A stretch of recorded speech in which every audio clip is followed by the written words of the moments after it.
Oi, tudo bem? Esse aqui é mais um vídeo que eu tô fazendo.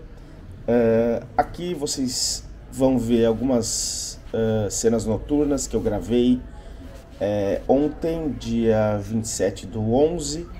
Eu estava me direcionando para um bar para encontrar uma amiga minha, para a gente ver o jogo da Argentina contra o México.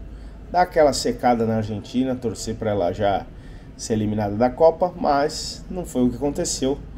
O México perdeu, Messi mais uma vez definiu o jogo e tá tudo bem, foi um jogo legal, um momento bacana.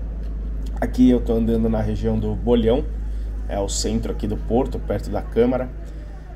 Não tem nada muito especial, acho que eu vou comentar pouco sobre os lugares que eu tô passando, mas é bem legal porque à noite eu gosto bastante de andar no centro da cidade à noite. E acho que as luzes da cidade ficam todas diferentes. Também está já numa época de frio aqui no Porto, já fazendo seus 8, 10 graus. E tem bastante turista. Como estamos em clima de Copa, no período da Copa também dá para ver bastante torcedor com camisa. E aí eu vou fazer tanto o percurso indo quanto voltando desse bar para pegar o metro. Então esses são as duas origens e destino que eu faço aí o percurso. Espero que aproveitem. Vamos lá para o tema do vídeo de hoje.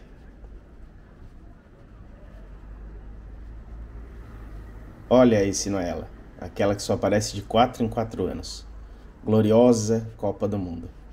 Por muitos o maior motivo para se viver, inclusive um dos meus motivos, poder assistir mais de 60 jogos, dos quais muitos a gente nunca vai lembrar, mas alguns tão memoráveis que a gente sempre vai associar o evento daquele jogo com o momento de onde estávamos e com quem estávamos assistindo. Então só por isso já faz um dos eventos mais legais que, na minha opinião, existem. Coisa parecida só acontece com grandes desastres da humanidade, como o 11 de setembro, por exemplo, em que todo mundo lembra o que estava fazendo naquele horário, ou algum outro fato marcante da sua vida pessoal. Então, com certeza, a Copa do Mundo, para nós brasileiros, sem dúvidas, é algo muito maior do que apenas futebol. É um evento, é algo que faz parte do nosso cotidiano como brasileiro, de coisas que a gente gosta e vive por ela. Mas esse ano tem algumas coisas que eu percebi que estão muito diferentes nesse clima de Copa, pelo menos para mim. A primeira é que é a primeira oportunidade que eu tenho de assistir fora do Brasil. Isso já é um motivo bem grande de achar tudo bem estranho.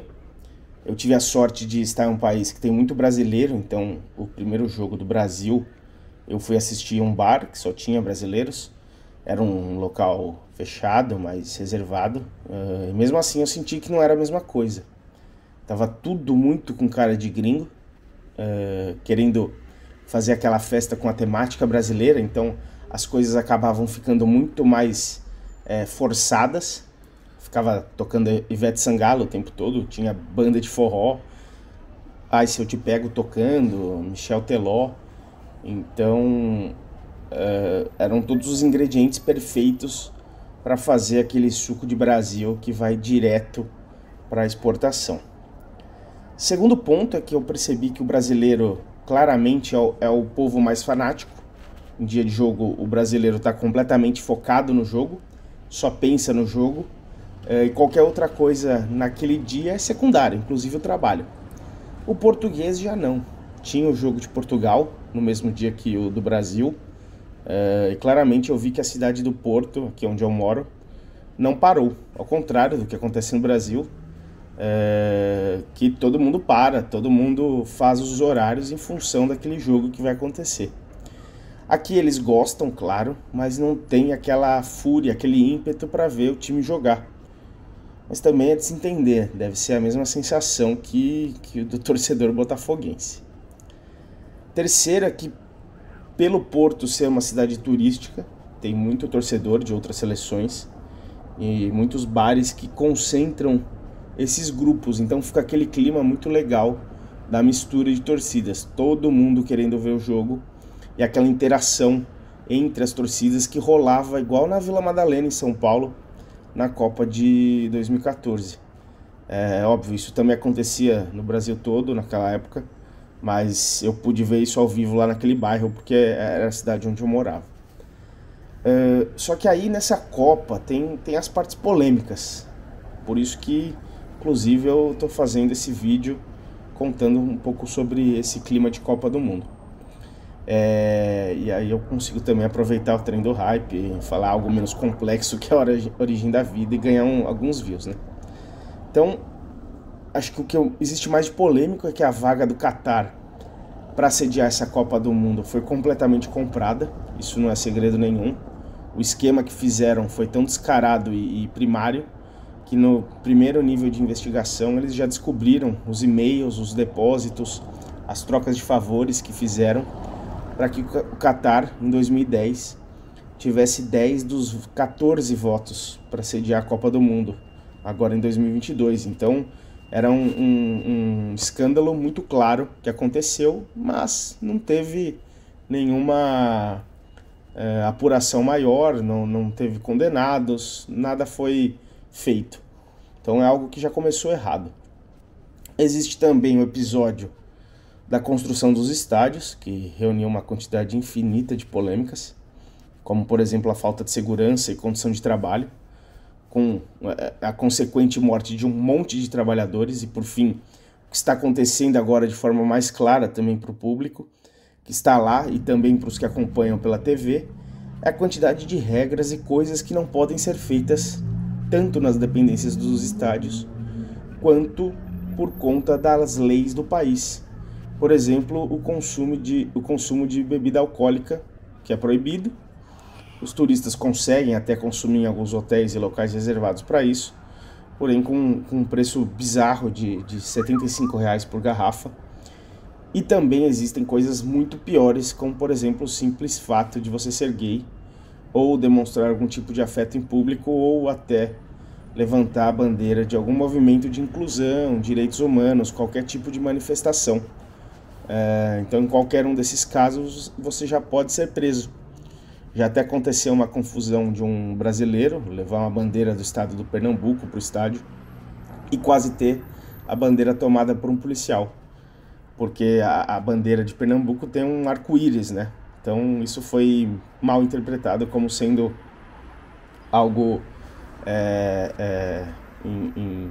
em prol do LGBTQIA+. Não vou me alongar mais, mas só por conta disso eu acho que não fica difícil entender o porquê da Copa ser realizada no Catar é um grande erro. Pois basicamente é contra tudo que o evento prega, que é a diversidade de povos, culturas, ser uma grande festa. Nesse caso, para quem tá lá, essa festa já deve ter virado enterro. Tá, mas e aí? E no Brasil? Como que tá o clima? Bom, a gente acabou de sair de uma eleição, uma das mais conturbadas dos últimos anos, ela acabou, mas o problema é que existe ainda alguns meses para o brasileiro conseguir virar essa chave. Ainda não deu tempo disso acontecer, claramente não estávamos prontos para um grande evento já logo em seguida.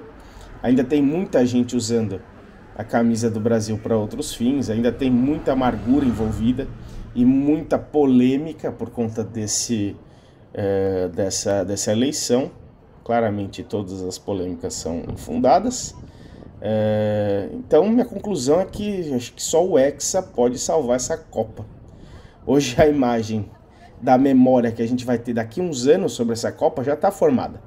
É aquele sentimento de, porra, que Copa merda aquela, né? Meio, sei lá, quando é que vai ficar boa. Então, tipo, isso já está estabelecido, não tem como mudar nesse momento. Eu acho que só o que vai poder salvar, justamente como uma memória interessante de algo que te traz boas lembranças, é justamente o Hexa. Que aí, óbvio, sempre quando se envolve um título do Brasil em Copa do Mundo, a gente fica lembrando daquele esquadrão que ganhou a 6ª estrela, enfim, que foi campeão depois de tanto tempo, já são 20 anos do Penta, e aí, obviamente, vai ser algo realmente para salvar um pouco a imagem dessa Copa, porque tirando isso, a gente realmente não vai conseguir ter muitas boas lembranças do que aconteceu de uma maneira geral. Obviamente, para cada um tem um motivo, tem alguma coisa em especial. Para mim, por exemplo, foi a primeira Copa fora do Brasil, então só por isso já é algo que eu vou lembrar. Mas de um modo geral, acho que é por isso que falam que o clima dessa Copa não está igual aos outros. E aí, acho que a única maneira de conseguir reverter é através de um título. A conversa de hoje foi um pouco mais simples. Deixa o seu like, comenta por favor. Se puder, dá um subscribe. O canal é pequeno ainda, esse é meu quarto vídeo. Óbvio, não espero que vá ter grandes views, mas se puder, se ficou até aqui, obrigado e até o próximo. Um abraço.